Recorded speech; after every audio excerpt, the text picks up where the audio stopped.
pero es clarísima la diferencia. Es decir, hay dos opciones, la interpelación y la visita. Claro. Ahora, por ejemplo, digamos entonces, si pudiéramos resumir en este punto, ¿usted cree que el señalamiento del señor presidente es legítimo o no? ¿Lo hizo correctamente o no? No, definitivamente no. Y todavía encima el señor presidente con eso le hace el coro diciendo que vengan los viceministros en representación. Es absurdo, es totalmente... Un viceministro, si actuara en representación, actúa en nombre del ministro. Al viceministro se lleva un voto Contrario, de desconfianza y hay que quitar al ministro. Sería ilógico. Ahora, naturalmente que, pues qué bueno saberlo, porque era lo que hablábamos al principio, la Constitución no es interpretable, sino que es sólida y debe actuarse como respecto a ella, ¿no? Es aplicable. Es aplicable, pero no es interpretable a voluntad, ¿verdad, Carlos? Yo le contesto porque también hemos visto en otros países latinoamericanos que han evolucionado hacia sistemas más dictatoriales, que la Constitución se manipula muchísimo, es decir, se le busca hasta el último rincón, la última palabrita para imponer ciertas normas. Ambos hemos estado en el Ejecutivo. Hay veces sí dan ganas de brincarse algunos obstáculos porque sí la ley limita el poder hacer lo que uno quiera. Gracias a Dios que lo limita. Eso es lo que tiene que entender el gobierno. La Constitución se hizo para proteger al individuo, la familia y la sociedad, no se hizo para proteger al gobierno. Esta es una norma fundamental de doctrina que está plasmada en la Constitución.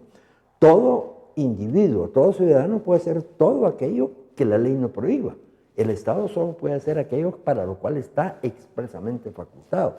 Y el señor presidente no está expresamente facultado para ordenar a un ministro a no asistir a una interpelación, cuando la interpelación es coercitiva y obligatoria. Solo tal vez para delimitar esto, porque aquí estamos hablando directamente de un procedimiento de interpelación, el que no es, digamos, delegable, tiene que asistir. Pero sí una invitación a una comisión o al pleno, esa sí es delegable. ¿Es delegable? ¿Ese es delegable siempre o habrá un momento en el cual...? No, siempre. Lo que sí no es transferible. No, brincable, digámoslo así. Ajá. Hay obligación de asistir.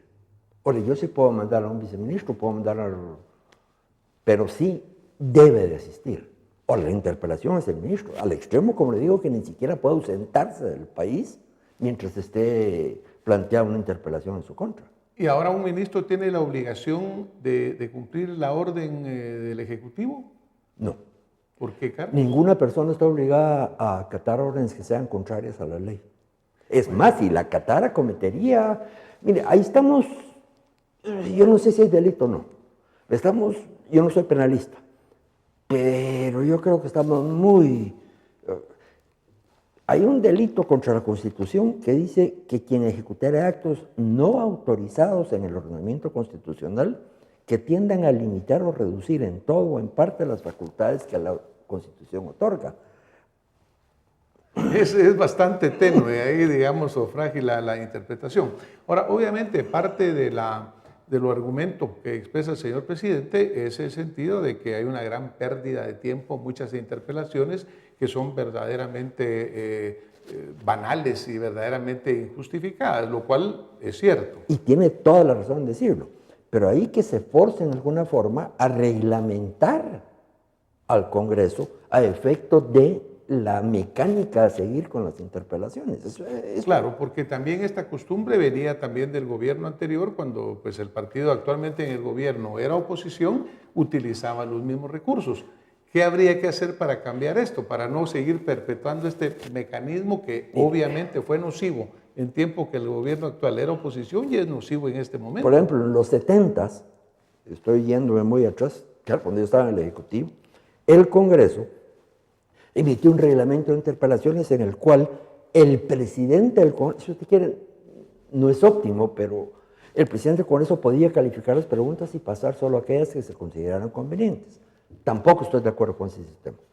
Pero si buscamos un sistema en el cual se trate de quitar la pregunta dilatoria o irrelevante o banal, y otra cosa, que la interpelación no tiene por qué parar la sesión ordinaria del Congreso. La función primordial del Congreso es legislar.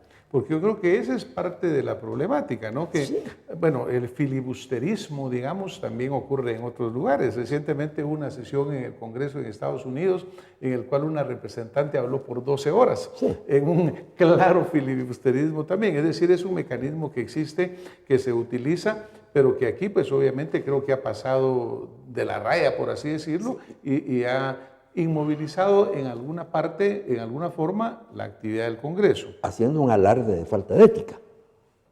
Ahora, por ejemplo, la falta de ética, ¿de quién? ¿De los congresistas? Ah, sí.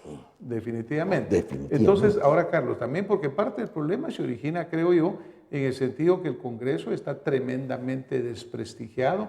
Si oímos la opinión de los guatemaltecos, es totalmente negativa al Congreso. Y esto hace que en este Estado de Derecho en el cual hay independencia de poderes, resulta que los diputados simplemente se acogen bajo el ala ejecutivo y aceptan todo lo que se les imponga. Sí, lo único que no estoy de acuerdo con usted es que me hable de Estado de Derecho. Guatemala no tiene Estado de Derecho en este momento.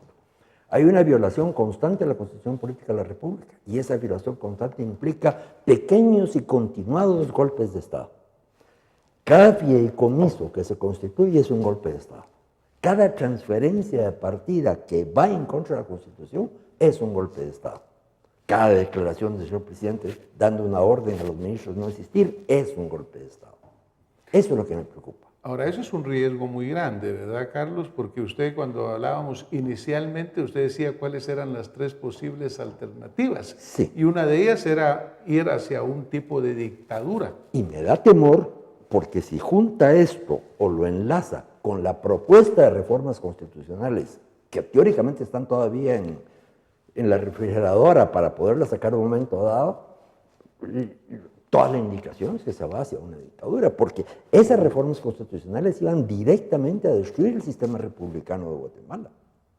Bueno, ese es un riesgo muy importante que obviamente como ciudadanos tenemos que darle muchísima atención, porque si queremos mantener este Estado de Derecho en el cual vivimos, la permanente ruptura, el permanente pasar encima de las leyes, por ejemplo, trae otro de los temas que hoy quería tocar con usted, que no está relacionado en sí al tema económico, no lo vamos a tocar al tema económico, aunque obviamente la Junta Monetaria recientemente acaba de aprobar más deuda por 3.445 millones de quetzales, que aquí ya pues como que suena terrible, ¿verdad, Carlos? Pero como que es una suma más. Yo estaba leyendo unos datos acá que los vamos a poner en la pantalla y dice, mire, con esta emisión extraordinaria de bonos, la deuda del país, interna y externa, pasará de 103.728 millones a 107.173 millones, 27% de nuestro Producto Interno Bruto. Y fíjese que hay una cosa ahí interesante. Esa deuda es totalmente innecesaria. O al menos un gran porcentaje de esa deuda es innecesaria. Cuando yo tengo un Congreso con, no sé el número de asesores, pero un número muy considerable de asesores, que tienen sueldos bastante altos, ¿para qué sirve? Bueno, para nada. Pero para nada igual en un montón de instituciones. Sé, hemos hablado mucho... La constituyente tuvo 0 asesores. Bueno, el aeropuerto, todo el mundo tiene asesores. Los congresos de antes no tenían asesores. Y el presidente aparentemente tampoco los tiene.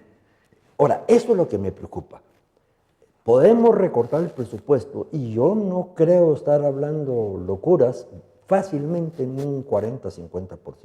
Claro, disminuyendo todo. Mire, los guatemaltecos vivimos obviamente viendo esa enorme cantidad de asesores, de gastos superfluos, ese traspaso de la ley. Por ejemplo, en el caso de estos bonos específicamente, están siendo destinados a pagar la deuda flotante.